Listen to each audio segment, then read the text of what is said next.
Have you recovered yet yourself and from the other night as well? Probably didn't make you feel much better, did it? No, I'm on antibiotics. It's I feel better in myself. You know, I'm not a doctor, but I did feel pretty ill and bunged up. That all that congestion seems to have gone now. It's just a cough and got to get rid of that. But the other night was a frustrating night for us. I felt the disappointment was that that when you play Huddersfield at home, it's a game that you have to keep accumulating points. You know, because you know somewhere that our next 2 home games are against the teams who are 3rd and 4th in the league. It's West Brom and Leeds. It's so they're very tough football matches for us. And so with total respect to Huddersfield, a team that have been around the bottom end of the table for quite a while, you have to find the energy and the intensity to make sure that you get the job done. And I think we lacked a little bit of that. Even though we had lots and lots of the ball and we had lots of shots, I'm not sure the intensity was there to get the job done, and that proved to be the case. When you had possession, I mean, they did squeeze the game right up, so there wasn't a lot of room to play, so there was a lot of passing around the back, but that obviously the crowd got a bit anxious about that, and I guess you did too. Yeah. Well, yeah, and we've discussed it. We had a long chat after the game, the players, and we have to pass forward more. You know, and I know that when you play against a team who play 5-4-1 and are very structured behind the ball and don't necessarily come to win, they come to frustrate and then hope to score. They're good on set plays. You have to ask more questions of them. Really, you have to be braver with the ball and pass forward more and get turned and get in behind them, and I think it was a naive performance from us, really, and yet, you know, the data says there was 27 shots. I couldn't find 27 shots watching the video back, and yet 27 shots. Normally you win football matches pretty comfortably if you can have that many efforts at goal. It's something that we hopefully will resolve, and yet we will face it again. We faced it at Plymouth for most of the game. You know, we had lots and lots of the ball. We had 68% possession and 24 shots. You know, we have to be more ruthless in front of goal, but we have to play forward, run forward, pass forward more often. I don't like going round teams. I prefer to go through teams. And we went round and across the pitch too much in that game. In defence of myself, I would have probably been a lot more vocal on the touchline if I had been capable of to change the scenario that was happening in front of us. And yet, you know, in my defence, I was struggling a little bit, but hopefully the team recognise how we want to do it and how we got to play and be more positive and get around the opposition goal a lot more, and just be more positive with shooting and the quality of the crossing, the number of bodies we get in the box. Hopefully there's lessons learned from it. I tried to say that after the game, and yet it was a huge opportunity to get 3 points slip through our fingers, really. Touched on it, five defeats in 8, and you've slipped a little bit off, but still comfortably within touching distance of the playoffs. I guess he's someone who doesn't get too hung up on tables. I've just been quoted that we had worse runs last year or similar runs last year and still managed to finish 6th. I think the league is like that. You know, I'm from Teesside Millers. We didn't win in 7 at the start of the season, and yet, you know, you have to trust how you play and what you do. If I didn't think we ever look like scoring goals or winning a football match, then you'd be concerned. And I feel we have to keep producing what we try to produce. I think that trying to infiltrate the striking options into the team we have to continue to do that and give them game time and hopefully they can score a goal and help the team win football matches and give them confidence. But you know, you look at all of the data in around the championship, there's a lot of positivity about how we're playing and what we're producing. Just you have to put the ball in the opposition net and win the games. because you don't get anything for field tilt or possession or number of shots. It's unfortunately you have to score. And if you saw yesterday, Kevin Ball got an honorary degree from the university, and obviously when that went on, a lot of fans saying we need someone like him back. Obviously any team could do with a Kevin Ball, but is that something maybe that the team's lacking, that someone who will put their foot in? And they're all very nice ball players, but there aren't many sort of real hard tackling midfielders in there. Does the team need a hard tackling midfield player? Listen, Bally was an adversary of mine, and he was obviously a real leader for the football club.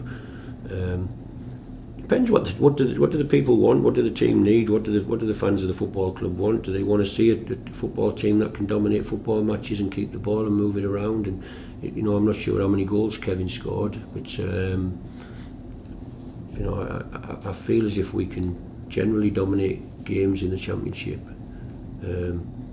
But every team needs a Kevin Phillips rather than a Kevin Ball, in my opinion, at this moment. But and that's total respect to Kevin Ball, who's a great human being. But we could do more with Kevin Phillips at the moment, I think. And the other night, I know you were full of cold and you'd lost, and it was a horrible night, and you didn't look very happy. Are you still enjoying it? Well, listen, when you're not very well and you're under the weather, and you get up when it's pitch black, and you go home when it's pitch black, and you go to sleep and you get up and the same thing happens. It's the time of year. Football, it comes every day. We have to decide whether we're going to go and train indoors today or we're going to train on the top of the snow. And then we've got a big game got to get down to London. Football's my life. That's what I do. But the day when I'm not doing it, I'll be very happy. Also, I've got a beautiful family, and I'll probably play golf with Big Pally, and it's life will be okay. But I choose to be a football coach, and we've had some great times. I've been here over a year now, and I hope that people have enjoyed the football. I hope that people have enjoyed the team, because I know they've had some tough times. They spent 4 or 5 years in League One. It's and it wasn't me who got them out of League One, of course, but we're just trying to build the team bit by bit to get back to the Premier League ultimately. And at this moment, it's part of that journey. It's and I know on the back of a 6th place finish last year, there's a big expectation. But a lot of that positivity last year was around Diallo and the top goal scorer and the amazing ability he managed to create and bring to the team. It feels that little X factor at the top end of the pitch isn't quite here at the moment, and yet I think there's so much good about the football team, and yet it's part of the journey, part of the process. How quick do you get there? How quick do you want to get there? What is it? Look at the teams who got promoted last year and look at the suffering they're having. Still to Burnley, who romped away with the league, still haven't won a game at home, and it's. I watch Vincent's press conferences, and he's trying to be really positive, and the belief of how they play and what they do, and yet they haven't won a football match yet. It's that's how tough the Premier League is. You have to be careful that if we go to the Premier League with a team of 22-year-old footballers, what will the fans think then every single week? We have to be careful. Of course, we're striving to improve and give ourselves and create a platform and a core of players that are going to be good enough to do that. But I understand on the days we lose football matches, there's a negativity around it, and as a football coach, you have to accept that. And you mentioned Ahmad there. I'm not sure what the state of fitness is, but January's coming up. Is it worth knocking on their door again, Man United, seeing if they go again? You're asking the wrong person, to be honest, but I don't know. I don't know what the plans are for January, to be fair. I sit here, I'm not sure. We haven't really discussed it yet, and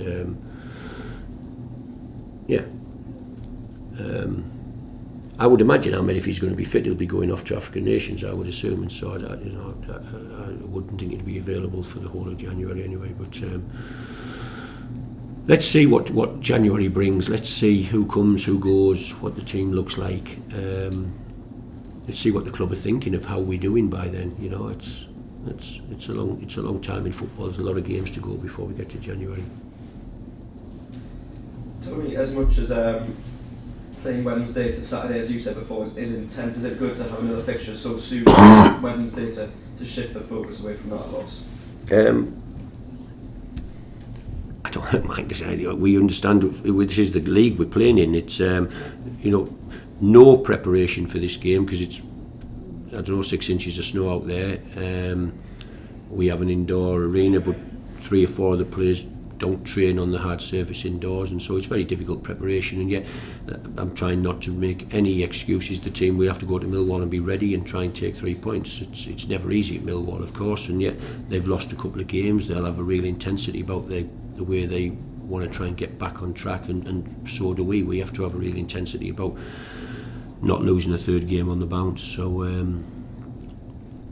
let's see how it goes. We should look forward to it. We know we're a good team in this league, but we have to prove it by sticking the ball in the net and winning the matches. In December now, obviously lots of games to come. Do you enjoy this period of the year when the fixtures are wall to wall? I don't know, if you're winning you do, yeah. Yeah. I can't recall here. I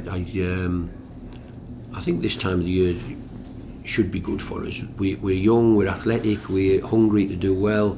The games should come thick and fast, and we'll be fine, I'm sure. But when you look at the fixtures, they are pretty tough. Millwall away, followed by the 2 teams who are doing extremely well at the top end of the table, West Brom and Leeds, to come next at home. And we should relish them games, of course. Hopefully there'll be big crowds and big support behind us, and we can find a way to win them football matches. But it's just the next game for a football coach. You don't really have time to sit and enjoy the wins or mourn too much about the defeats, because the next game's there. Huddersfield's gone in the bin after yesterday. It's gone. You can have one day of reflection. You can go through all the chances. You can go through the goals we lost and who did what wrong. You can break it down. You can talk to the players. You have to move on to the next game. It's that's how you do it, and you don't dwell too long, and you don't worry about what's in front. You just look forward to the next match, and when you come into press conferences, people tell you that you've only won 2 in 8 or whatever it is. That's fine, and along the way we can sit and break them all down and think about which games were they and how well did we play in this one, and yet didn't manage to win. How dominant were we in that one, and yet didn't manage to win. Overall, I've only got 26 points. Said 2 points more than we had last year. Let's just keep going. Let's try and be positive with the team. What is the expectation of the team? For me, the expectation is to play well and try and win every week. Not, we need to get 80 points and finish in 4th place. With total respect, I am not interested in that. For me, it's about the development of the players. It's trying to make them better, trying to make them stronger, trying to create a team that the fans can come and enjoy on a Saturday or a Tuesday, Wednesday, and see how many points we accumulate. And finally, you mentioned Luke O'Nien there before. How integral is he to your setup, both on and off the pitch? Obviously, on the pitch, very versatile, can play pretty much anywhere. And off it, you mentioned on that chat before, how is he in terms of galvanising the other players to get up for games? I think Luke's really important at the moment. Corey's obviously not being around the team. He's injured. He's on his way back, of course. His boots are on every day now. But he's a miss as an experienced footballer who can resolve issues in the dressing room. I think Luke lives in Luke's an amazing human being, an amazing guy, and a really talented footballer. Luke wants everything to be A, B, C, D, E, F, G, and football, unfortunately, in my mind, isn't like that. I've talked to him about this. We can't all live in the world that Luke O'Nien lives in. Some people do things differently. Some people are artists and some people are soldiers. I've talked about this in the past. And the artist isn't going to graft and fight and tackle everybody in training every day. He might have a day where him and his mates see how many nutmegs we can get each, you know what I mean? And as long as they are applying themselves to the session, and that I see their talent and they're good human beings, and I've got no issues. But you know, Luke sometimes wants everybody to be like him, and as I'm trying to say to him, we never get that world. That's a utopian world, Luke, where everybody is so focused on everything they do. Sometimes flair people live their life different. They're okay, and let me decide when somebody's not training up to the standard, or you know, that's what life is. But Luke's a huge footballer for our club, a huge personality, an amazing guy, and you know, I'm delighted that he's here, because he's a big help to me in trying to keep a dressing room that has got lots of different factions in it, trying to keep it together.